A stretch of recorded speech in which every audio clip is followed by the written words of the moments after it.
ভাই লাইট এটা জ্বালায়ও না, বেটা ফালতু কোথাকার বেটা। ছোট বড় বালেক না বালেক সবার হাতে দিয়ে দিছে মোবাইল, সবার হাতে। হায় মুসলমান, অপ্রাপ্ত বয়স্ক ছোট ছোট বাচ্চাদের হাতে যেই অভিভাবক, সে মা হোক বাবা হোক দুলাভাই হোক বড় ভাই হোক চাচা হোক, এই বড় মোবাইল যে তাদের হাতে দেয়, বিশ্বাস করেন তার চাইতে বড় জালেম আর কেউ হইতে পারে। ওই মা জালেম যে মা তার সন্তানকে বড় মোবাইল তুলে দিছে, ওই বাপ জালেম, ওই অভিভাবক জালেম। বেটা তুই নষ্ট করে দিলি বেটা তোর সন্তানটাকে, তোর একটি পবিত্র সন্তান তুই বেটা নষ্ট করে দিলি বেটা। বাচ্চাটা কাঁদবে, কাঁদলে কি মানুষ মরে যায়? তো কাঁদলে কি হইতে নাহলে 2 দিন কাঁদবো। বাচ্চা ভাত খাইতে চায় তো ভাত না খাইলে কি সেতে রৌদ্রে শুকাই থাকুক, অসুবিধা কি?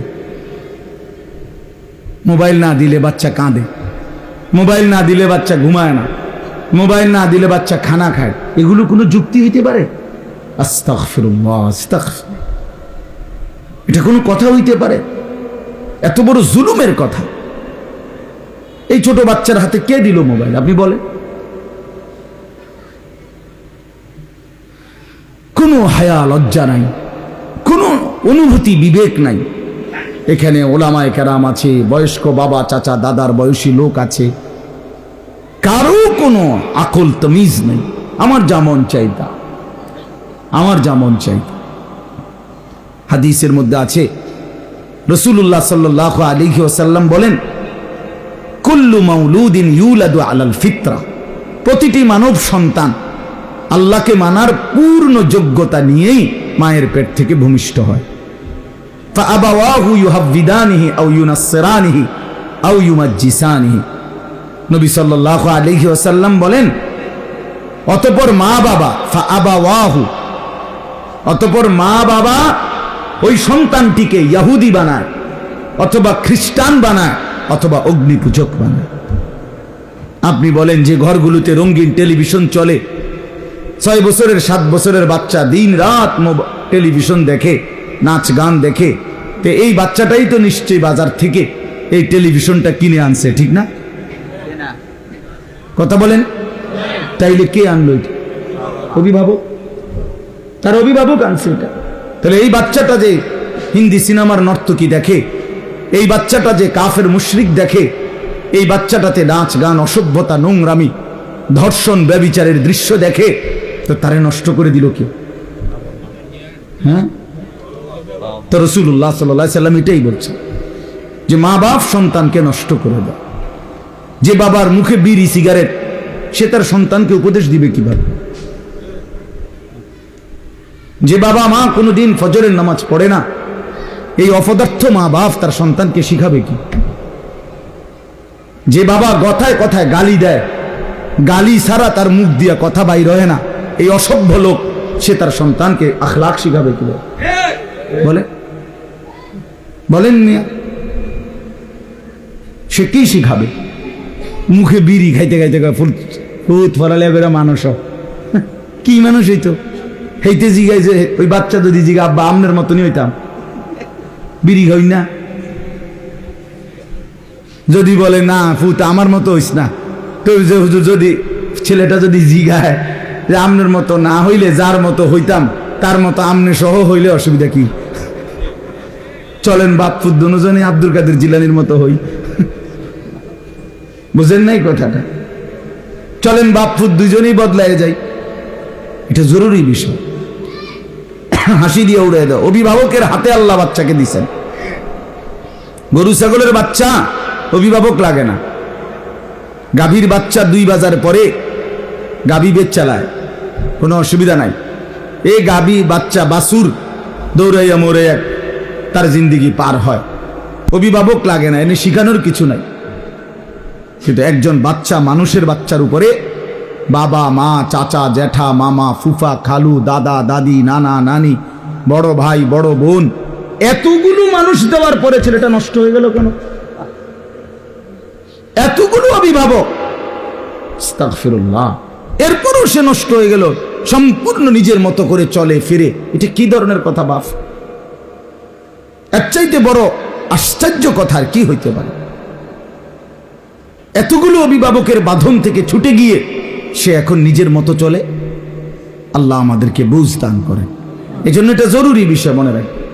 রাসূলুল্লাহ সাল্লাল্লাহু আলাইহি সাল্লামের, আপনারা সবাই জানেন, রাসূলুল্লাহ সাল্লাল্লাহু আলাইহি সাল্লামের কলিজার টুকরা ছিল হাসান হুসাইন রাদিয়াল্লাহু তাআলা আনহুমা। এই দুই নাতি নবীর কলিজার টুকরা ছিল, ঠিক না বলেন?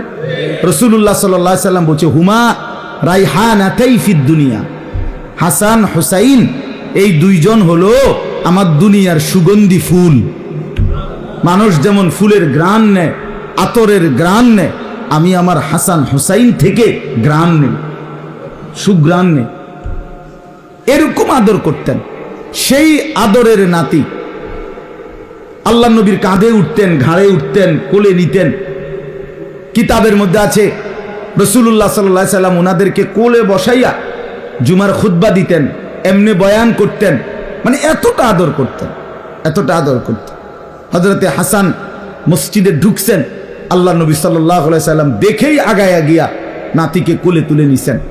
এত আদরের পরেও আমার বলার উদ্দেশ্য হলো, একদিন হযরতে হাসান মানে বড়জন, ওনারে নবীজি একদিন দেখছেন মসজিদে নববীর বারান্দায় কতগুলো খেজুর ছিল, খেজুর রাখছে, সদকার খেজুর, মান্নতের খেজুর কেউ একজন রাখছে। তো নবীজি সেগুলো এখনো বন্টন করে নাই, মানে দিবে, অভাবী দরিদ্রদের জন্য বন্টন করবে, মাত্র থুইছে আর কি এখানে আইন না।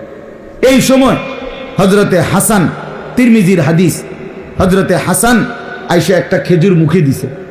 ছোট মানুষ তো একটা খেজুর কি করছেন, নবী সাল্লাল্লাহু আলাইহি সাল্লাম এটা দেখছেন। সাথে সাথে আল্লাহ নবী সাল্লাল্লাহু আলাইহি সাল্লাম ওনার সামনে গিয়ে বললেন, কাখ কাখ, আরবি শব্দ, মানে ওয়াক ওয়াক, মানে এটা ফেলাও ফেলাও, হাতের ইশারা দিয়ে বুঝালেন মানে এটা ফেলাও। ফেলে দিছেন উনি, হযরতে হাসানের মুখ থেকে এটা ফেলে দিছেন। ফেলে দিয়ে বলছেন, আমা তাআলাম ইন্না লা নাকুলু সাদাকা। নাতি, তুমি কি জানো না আমরা নবী বংশ, হাশেমি বংশ, আমাদের জন্য সাদকা, মান্নতের জিনিস খাওয়ার অনুমতি নাই। রাসূলের বংশের জন্য মান্নতের জিনিস খাওয়ার কি নাই, অনুমতি নাই। এটাই মাসালা, হাশেমি বংশ ওনারা। তো এজন্য আল্লাহ নবী সাল্লাল্লাহু আলাইহি সাল্লাম ওনার মুখ থেকে এটা ফেলে দিছেন। আচ্ছা আপনি এবার ভাবেন তো, নবী সাল্লাল্লাহু আলাইহি সাল্লামের ঘরে কি তখন খেজুর ছিল না? কথা বলেন না কেন? তো বাচ্চা মানুষ একটা খেজুর খাইছে, উনি যদি নিজের ঘরের থেকে আরো 10টা খেজুর আইনা দেয়, অসুবিধা কি বলেন? কোনো সমস্যা নাই। কিন্তু সন্তান, এই নাতি, খেজুর তো আইনা দেওয়া যাবে, কিন্তু সে আখলাক শিখবে কিভাবে? সে দিন শিখবে কিভাবে? আহলাক তো দেখানো যাবে, আদর তো দেখানো যাবে, কিন্তু সে শিখবে কিভাবে তাইলে? হ্যাঁ, তার শিক্ষাটা হবে কিভাবে তাইলে? যে না, বাচ্চা মানুষ একটা খেজুর জন খাইয়েই ফেলছে, তো আমি আরো 10টা খেজুর আইনা দিয়ে যাই, এটা না দিলেন আপনি, কিন্তু সে শিখবে কিভাবে? তার মনে পড়বে কিভাবে? সে দিন শিখবে কিভাবে? আখলাক শিখবে কিভাবে? এই জন্য এটা জরুরি বিষয়। কথাটা প্রসঙ্গ দেখে আমি লম্বা করলাম। এটা জরুরি বিষয় বাপ, সন্তানের আখলাক এটা মানুষের সবচেয়ে বড় সম্পদ।